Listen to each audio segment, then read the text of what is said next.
Hello viewers, मैं हूं doctor Almas, consultant radiologist, Femiscan diagnostic centre Nagpur, और मैं अपने यूट्यूब चैनल में आपका स्वागत करती हूं, जिसमें हम विमेंस इमेजिंग रिलेटेड इंफॉर्मेशन के बारे में जानकारी देते हैं। इन टॉपिक्स पे और जानकारी हासिल करने के लिए हमारे साथ जुड़िए, हमारे चैनल को सब्सक्राइब कीजिए और बेल आइकन पे क्लिक करिए।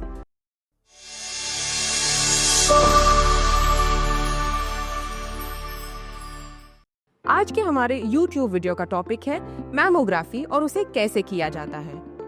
मैमोग्राफी सिंपल भाषा में ब्रेस्ट का एक्सरे होता है, जो कि 40 इयर्स एंड अबव 40 साल की उम्र की महिलाओं ने साल में एक बार अवश्य करवाना चाहिए। ये क्यों जरूरी है, इसे कैसे किया जाता है, इनकी रीडिंग या रिपोर्टिंग कैसे होती है और उसके क्या क्या एडवांटेजेस हैं, ये सब हम इस वीडियो में जानेंगे। India breast cancer related deaths में वर्ल्ड रैंक नंबर 2 पे है।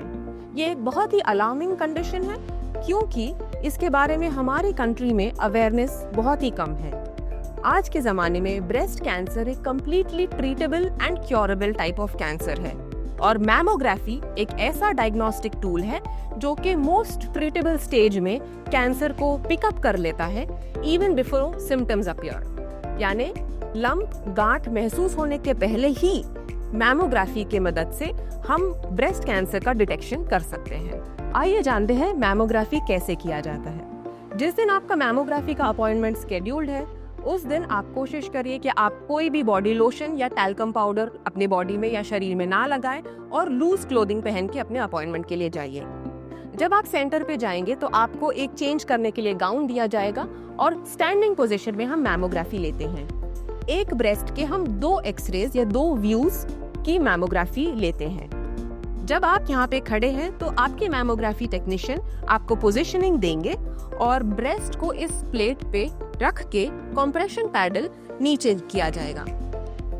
अक्सर लोगों का ये मानना है कि मैमोग्राफी एक बहुत ही पेनफुल कंडीशन है और इस वजह से वो ये स्कैन नहीं करवाते हैं, जबकि ये कंप्रेशन पैडल से बस इतना ही प्रेशर लगता है जितना कि एक बीपी यानी ब्लड प्रेशर मेजरिंग एपरेटस आपके आर्म में लगाता है, और ये प्रेशर सिर्फ कुछ सेकंड के लिए ही आपके ब्रेस्ट पे लगाया जाता है और इमीडिएटली एक्सरे शूट होने के बाद ये प्रेशर रिलीज हो जाता है।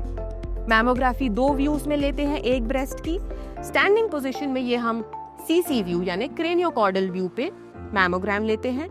सेकंड व्यू होता है MLO यानी कि मीडियल लैटरल ऑब्लिक व्यू, जिसमें कि पेशेंट का ऐसा हाथ रख के ब्रेस्ट टिश्यू और एक्सिला यानी आपके बगल का टिश्यू इंक्लूड करके एक्सरे शूट किया जाता है।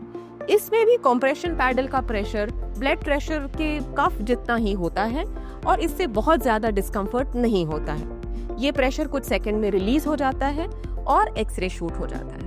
बस इतना प्रोसीजर हम सिमिलरली दूसरे ब्रेस्ट के लिए रिपीट करते हैं और फिर आपके एक्सरेज आपके रेडियोलॉजिस्ट रिपोर्टिंग करते हैं। मैमोग्राफी की रिपोर्टिंग, एक बार आपका मैमोग्राम जब शूट हो जाए तो आपको वापस चेंज करने भेज दिया जाता है। उस टाइम पे एक्सरे टेक्नीशियन आपके मैमोग्राम कैसेट्स को रीडिंग करने के लिए मशीन में डालते हैं और आपके रेडियोलॉजिस्ट उसको जूम करके और इमेज मैनिपुलेट करके रिपोर्ट क्रिएट करते हैं। मैमोग्राम में हम कोई मास, गिठान, लंप ये देखते हैं। कोई अबनॉर्मल कैल्सिफिकेशंस है या कैल्शियम डिपॉजिट्स है, उसकी रिपोर्टिंग की जाती है और बायराइड्स नामक स्कोरिंग पे आपकी रिपोर्ट बनाई जाती है, जिसका स्कोर 0 to 6 के बीच में रहता है। अगर आपका स्कोर 3 या 3 के ऊपर है तो हमें फर्दर असेसमेंट करना पड़ सकता है।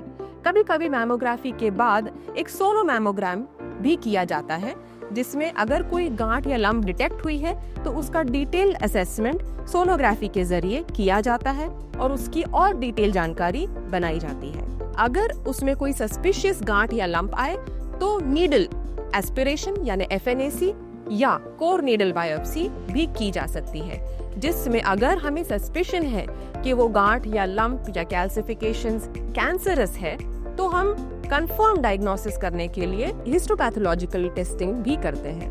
दोस्तों, मैमोग्राफी टेक्निक एक ऐसा डायग्नोस्टिक टूल है जिसमें हम गांठ या गिठान है या नहीं वो डिटेक्ट करते हैं और वो गांठ कैंसरस है या नहीं इसके बारे में जानकारी देते हैं। अक्सर पेशेंट ये जानना चाहते कि क्या मैमोग्राम 100% डायग्नोस्टिक टूल है। तो ऐसा कोई भी टेस्ट नहीं है जो 100% डायग्नोसिस दे, बट मैमोग्राफी एक स्क्रीनिंग टूल ज़रूर है जो कुछ मिनट्स के लिए ही किया जाता है और साल भर आपको एक पीस ऑफ माइंड दे सकता है इस जानकारी के साथ कि आपके गांठ में कोई ऐसी सस्पिशियस लंप नहीं है। सो दोस्तों, अगर आपकी उम्र 40 इयर्स एंड अबव है या आपके फ्रेंड सर्कल में, आपके रिश्तेदारों में ऐसी महिलाएं हैं, तो उन्हें प्लीज़ प्रमोट करिए कि आप अपना मैमोग्राम स्केड्यूल करवाएं, क्योंकि ये एक ऐसा बेहतरीन टूल है जो कि कैंसर को अर्लीस्ट मोस्ट ट्रीटेबल स्टेज में डिटेक्ट करके आपकी जान बचा सकता है। Thank you.